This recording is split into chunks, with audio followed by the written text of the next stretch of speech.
শুভ সকাল বন্ধুরা। গতকাল আমার মেয়ের জন্মদিন ছিল। তো ভোরবেলা ঘুম থেকে উঠে বাসি কাজ শেষ করে স্নান করে ঠাকুরঘরে চলে গেলাম। তো বন্ধুরা, গুরু মহারাজের অভিষেক করে এই দেখুন গুরু মহারাজের চরণে চন্দন দিয়ে সাজিয়ে দিলাম। আর গুরু মহারাজের জন্য লুচি আর পায়েস বানিয়ে দিলাম।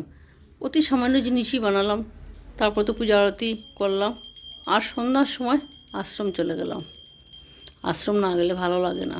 তো এই দেখুন মহারাজ অভিষেক করছেন আর আমি এইদিকে গুরু মহারাজকে একটু চামড় দিয়ে হাওয়া করলাম।